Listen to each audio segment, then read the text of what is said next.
All right, hey guys, today we're gonna be doing our A-Hope intake process. I've had some people ask me about what our process is, and so I'm gonna kind of briefly walk you through what our steps are. So the first thing that we do, we just got notified that there's some kittens at the shelter that are gonna be coming to us, and these kittens needed us because they have ringworm. So we get out our intake forms and we're gonna kind of match it up to what's already been done at the shelter prior to coming to us. And then we're gonna start filling out this. So this is kind of our intake form. So we're gonna be putting all the data together to go in it. And then we'll be able to go into our next steps. So this is our Shelter Love software. We love Shelter Love. And we have 2 kittens here, as you can see here and here, that we're going to be doing intake on today. So, and of course we never keep their names because, you know, we're kind of like that. So anyways, I'm going to go ahead and I am going to accept their transfers here, accept, and accept. And I'm going to complete their transfer in. It's going to ask me some questions here. I'm going to answer those and then get on to what they're going to need today. So the first thing that we end up doing, we've got the kittens with us now, is we're going to weigh them in.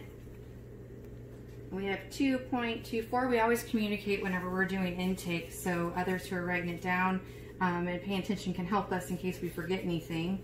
So we're going to go ahead and take the shelter collar off because we're going to be putting new collars on. And as you can see, we got some ringworm on there. So we're going to do his inspection in just a minute, but first we're going to go ahead and get his intake photo going. This is the fun part that you guys all see where we're trying to take their photos and we say, hey kitty kitty, over and over and over again. So it's not as easy as it looks whenever you guys see it. Hi friend. Up here? Oh my goodness. See, oh my goodness, good job. All right, so this right here is called a woods lamp. This is not just a regular black light, it's actually a woods lamp. And this is what we're gonna use to inspect all these spots on his face here. We inspect everybody, even if they don't have spots, we inspect them all over whenever they're brought into us. Kitty kitty, hi friend. And see these glowing spots on here, really close to the eye. Ringworm is a fungus that eats the keratin in the hair, so that's why it causes those bald spots. But you see the apple green glow really close down to the hair follicles, and that's what we're looking for. So this one would be determined as a positive ringworm kitten, which we expected on intake. So, but we still going to check everywhere. We're going to check all over their body, all over their ears, face, everything else. So see, we got spots on the chin here and on the underneath the nose there and everything. We're going to check all over their body. All right, so now we're filling out the paperwork here. We've gotten their weight, so now this is the point where we can start figuring out how much of each type of dewormer that they need to have. I've already reported that the woods lamp was positive, so we're going to schedule that out for every 2 weeks to be rechecking that. And now we're just going to basically be doing the math to get ready for everything else that they're going to need today. All right, so now that we have their numbers and their names, we're going to go ahead and write their numbers. This one's age 526, and so that means that we've saved over 500 animals, and we have named him see. All right, perfect.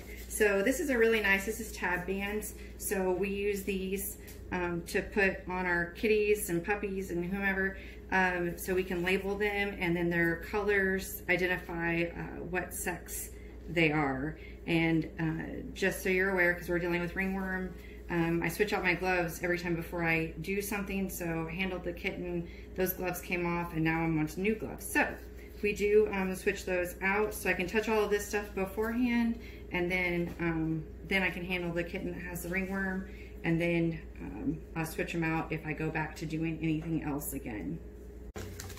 All right, so one of the things that we do with our animals is we microchip them.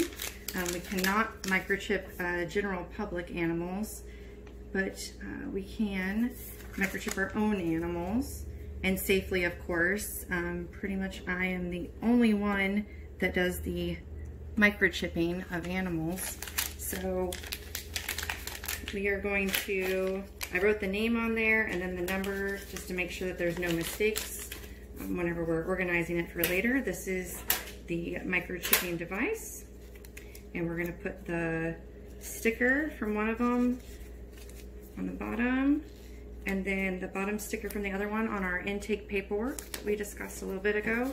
And then I'm going to be stapling these two pieces together, so that way it is all together. And then I'm going to be adding it to our tray of things that we need to get done. What we're doing is we're making sure that everything that we've written on our intake form that we're going to need for the animal is going to be in our trays. We use these trays because it's easy to keep everything kind of organized. So if we're checking in 10, 20 animals, each of them has a tray. We've got their microchip card inside of it that has their name. We also have their tab band collar, which has their name on it. And we're making sure all along the way that everybody's communicating about which animal we're working on. And so this chart that we've made based on his prior medical shows that he's going to need some dewormers, he's going to need some flea prevention, he's going to need to be tested for feline leukemia, microchipped. And what we like to do with our fosters is we go ahead, if we have a 5-day dose of, say, Panicure, we're going to cap off 4 of them, get them cleaned off. We're going to put them in a Ziploc bag. We're going to make sure we label and date the Ziploc bag and write it to its for who its use is. And we're going to make sure that we give that information over to the foster. So the foster doesn't really have to think about too much. They just give them 1 syringe per day, and this is by mouth, of course. So everybody always thinks that syringes mean that they're going to be subcutaneous, and it's definitely not always the case. So we're going to be doing everything that's in this tray and making sure that everything is complete as compared to our intake form as to what's needed. And then when the tray is done and empty and everything's done being used or bagged up, then we know that this animal is done with their portion of the intake. All right, so now we're going to be taking Kitten here and getting all of his tray dosed out to him. So Chloe's job is just to kind of hold him, make him feel comfortable, make him feel like this isn't so bad. You know, we always want to make sure that their experience with anybody who is doing anything maybe uncomfortable is making them feel more comfortable. So we have these little trays that we love, and I put little treats on the side of them. So, hi there's. There you go, look, numbers. Because all the other dewormer is not going to be all that delicious. So here we go, good job. We want to try not to scruff them. They're already uncomfortable. They've come from the shelter setting, and they've been moved around a few times, who knows how many times before they got to the shelter. So here we want them to be comfortable and kept, you know, as calm as possible. See, we're super stressed out right now, but that's okay. There you go, good job. Good job. There we go, come on. There we go, see, good job. It's kind of like weaning kittens, you know, making them understand that food from bowl is delicious. People, they're good. There we go. There we go, good job. It's kind of like a chicken baby food consistency for them. And that way we're able to, you know, take them and kind of, you know, look them over, make sure we get this terrible pill down their throat. Hi, that was yummy, huh? And some dewormers. Oh no. That's to be expected. So we had one of our fosters recently who talked about the foaming at the mouth, and everybody thinks, oh no, it's a terrible rabies outbreak or something, you know? So, oh, and this happens too. Say, yeah, where we get them down. Okay, all right, it's okay, buddy. Come on. Oh. All right, come on. I do a little bit of dewormer at a time. I know, it's not delicious, huh? It's not delicious. There you go, it's okay. And I'm just kind of holding right behind the jawline here. And then a little bit at a time. I know, it's not good, huh?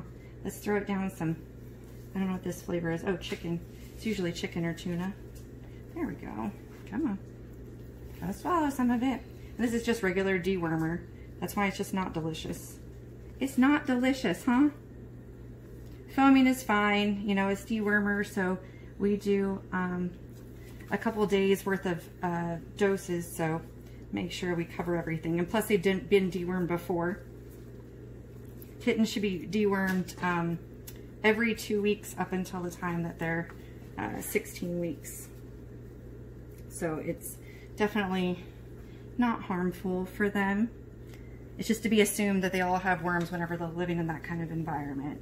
So, hey, good job. Cool.